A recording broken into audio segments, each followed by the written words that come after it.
For over 5 years, I meticulously crafted the perfect lie, woven so tightly into the fabric of my daily life that I almost believed it myself, a lie that kept me out of the clutches of shame and the mirror's cold reflection, lying to Ben, the kind old baker down the street, about my eating habits because I feared his judgment.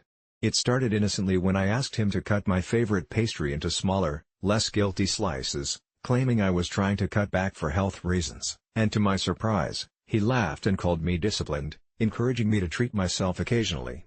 Our exchanges became a ritual. I would stroll into his shop every Saturday morning, feigning enthusiasm about my so-called new lifestyle, giving him endless stories of gym sessions and meal preps, each a thread in the fabric of the elaborate facade I had built.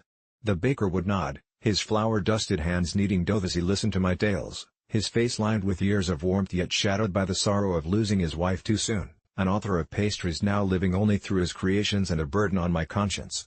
As the years passed, I grew increasingly anxious about my body, terrified of how my size would change the way he treated me, convinced that if he ever discovered the truth, that I actually devoured cakes and cookies each night, hoarding them like contraband in the shadows of my kitchen, he would kick me out of his store, spitting my name like it was the sour taste of burnt dough.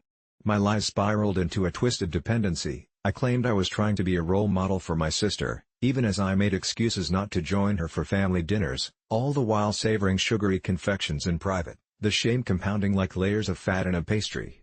I convinced myself that I was doing it for him, for our friendship. Ben had become my tether to a nicer version of myself, someone who was allowed to indulge sparingly instead of reveling in gluttony, yet every weekend I felt an icy grip of dread knowing I had to maintain the ruse.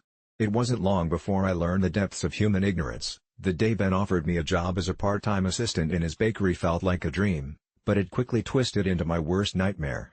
I was terrified of the gauntlet of bakery life and the hot air mixed with sugar and French vanilla engulfing me. Before I knew it, I was knee-deep in flour, surrounded by fluffy pastries and dense cookies, the very sources of my shame and secret. Each day, I watched the sparkle in Ben's eyes return as he revealed passion with each whip of the batter, a stark reminder of how empty my own life had become. My heart raced in panic. I was surrounded by my lie like a spider in a web, knowing my true self was nothing more than a fat shadow lurking behind the thin, happy facade I presented. Yet no matter how hard I tried, I couldn't bring myself to confess. The words tangled in my throat, fighting against the insecurities built over years of deception.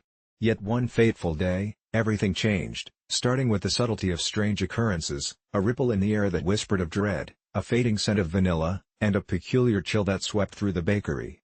It began with a lingering shadow that loomed over the pastries, a flicker out of the corner of my eye that left me shaken, but I brushed it off, attributing it to exhaustion and the ever-present pressure of the job. Then the bakery started to feel heavier, an oppressive blanket of dread, as customers began to complain of an unusual aftertaste in the treats, a salty tang that snuck its way into frosting and cream, coaxing my mind toward dark rumors of the baker's health deteriorating. Wasn't it ironic how, the longer I lived under the weight of my dishonesty, the more I felt the walls closing in? Then, one stormy night after the store had closed, I heard Ben's labored breaths, heavy and strange, echoing through the kitchen, the sound fleeing into the shadows as I attempted to wipe the counters clean of sugary residue. My heart churned with worry as I stumbled upon him in the back of the kitchen, each breath rippling through the air like a prelude to something terrible. That's when I saw it, the outline behind him, something dark that sagged with an almost human quality, its shape writhing like a stolen spirit, watching me with hollow eyes as Ben spoke softly to it, the words filled with despair. I realized in that moment he was arguing with his late wife, hallucinating her existence in that space he filled with sweet memories and ghostly nostalgia. My stomach twisted with a new fear, not just for my own truth but for his unbroken heart that had inherited the bitterness of loss. In that instant,